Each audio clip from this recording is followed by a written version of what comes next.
kata orang Jawa. Karena 6 itu angka manusia. Manusia diciptakan pada hari ke-6. Ada manusia yang ingin berusaha menjadi penguasa dunia, dan dia mencoba berkali-kali 666. Tapi tafsiran klasik berkata begini, bahwa angka sempurna itu angka 7. Dan Yesus adalah Allah dan manusia yang sempurna. 7 ingin disaingi oleh 666, nggak akan bisa. 6 tidak akan pernah mencapai 7. Antikristus berusaha ingin menjadi Kristus, nggak akan bisa. Jadi 666 itu angka apa? Gagal. Rencana antikris akan gagal, rencana iblis akan gagal. Yesus Kristus dan orang yang percaya akan memerintah dalam kerajaan 1000 tahun, bahkan memerintah dalam kerajaan kekal sampai selama-lamanya. Itu sebabnya dalam Selamat bertemu kembali teman-teman. Shalom. Bagaimana kabarnya saat ini? Semoga kita semua sehat-sehat dan tidak kekurangan satu apapun, dan tidak terkena sakit penyakit. Pada saat ini saya akan menyampaikan firman Tuhan lewat khotbahnya Bapak Pendeta Dr. Ruben Adi Abraham. Untuk itu teman-teman silahkan menyimaknya sampai selesai. Selamat mendengarkan. Selanjutnya, klik ini yang terakhir. Wahyu 13 ayat 8 berkata demikian. Kita perlu tahu ayat ini supaya kita tidak takut dengan berita-berita bahwa vaksin ini dimasukin roh antikris. Dan semua orang yang diam di atas muka bumi akan menyembah antikristus, yaitu setiap orang yang namanya tidak tertulis sejak dunia dijadikan di dalam kitab kehidupan dari anak domba yang telah disembelih. Saudara, jadi orang yang nyembah antikris itu sudah diketahui dari awal oleh Tuhan, yang namanya tidak pernah tertulis di dalam kitab kehidupan. Artinya apa? Dia tidak pernah lahir baru. Karena nggak pernah lahir baru, ya akhirnya akan jadi pengikut antikris, bahkan menjadi pengikut iblis, dan ujungnya adalah neraka. Jadi yang paling penting sekarang adalah, apakah saudara sudah lahir baru atau belum? Lahir baru gimana caranya? Bertobat sungguh-sungguh dari segala dosa dan percaya bahwa Yesus adalah Tuhan dan Raja. Maka kita akan disucikan, dilahirbarukan, diselamatkan. Nama kita tercantum dalam kitab kehidupan. Dan jika demikian, kita tidak akan pernah menjadi pengikut dari si antikris tersebut. Nah, lalu ada orang tanya, bagaimana dengan one world government? Pemerintahan dunia baru yang semuanya akan dikuasai oleh satu tangan. Apakah itu akan terjadi? Jawaban saya, yes, itu akan terjadi. Saudara-saudara, dan siapa yang akan menjadi raja? Antikristus akan mencoba menjadi raja. Tapi dengarkan, dia pasti akan gagal. Banyak orang kalau khotbah itu, wah hati-hati loh, nanti antikris akan memerintah seluruh dunia. Nggak akan, saudara. Karena dalam Daniel pasal 2 ayat 35, Daniel memberikan penjelasan soal mimpi raja.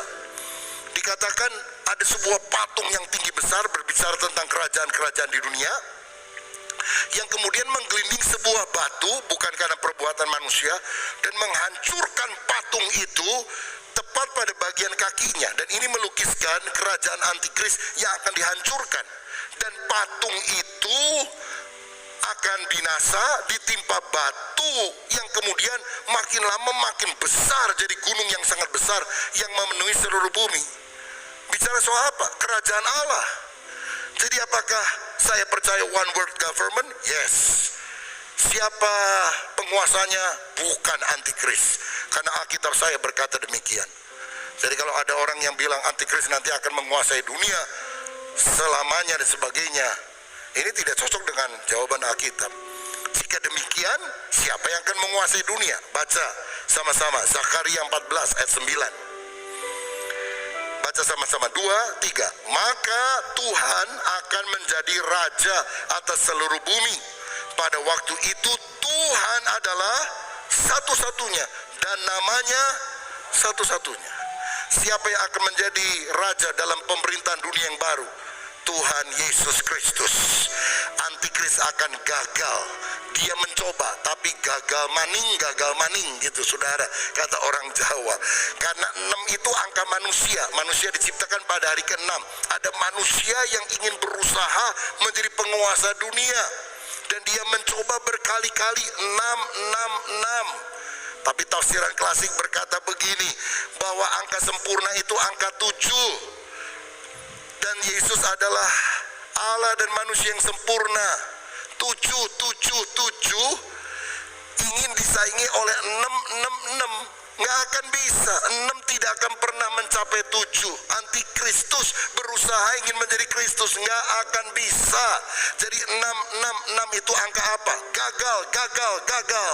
Rencana antikris akan gagal, rencana iblis akan gagal.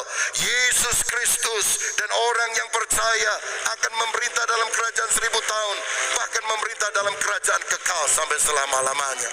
Itu sebabnya dalam dunia seperti ini, jangan kita malah ketakutan.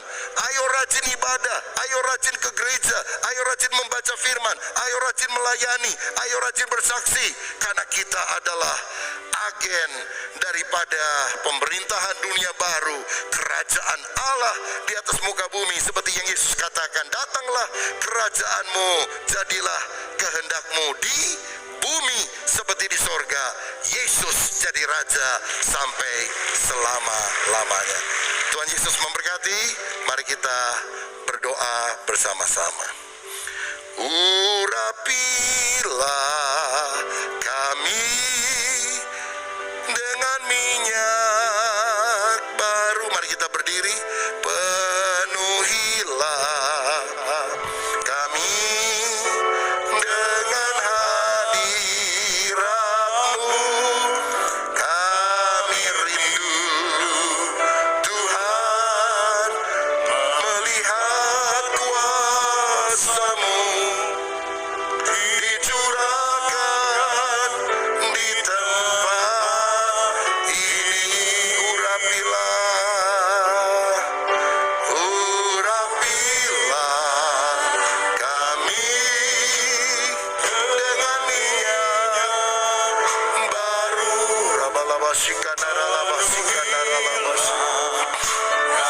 Amin, haleluya. Hadirat-Mu kami rindu Tuhan melihat kuasa-Mu dicurahkan di tempat ini. Ya Roh Kudus, Engkau adalah roh kebenaran. Firman-Mu juga adalah kebenaran. Lindungilah kami dari segala serangan ketidakbenaran, kebohongan, karena bapa segala dusta adalah iblis. Biar kami tidak terombang-ambing oleh pengajaran-pengajaran duniawi, bahkan yang muncul di YouTube dan sosial media yang lain. Kami percaya pemenang sejati adalah Yesus Kristus, dan kami yang beriman kepadamu dijadikan lebih daripada orang-orang yang menang. Biar kami tidak hidup di dalam ketakutan, tapi hidup di dalam iman yang teguh kepadamu, karena iman akan mengalahkan dunia.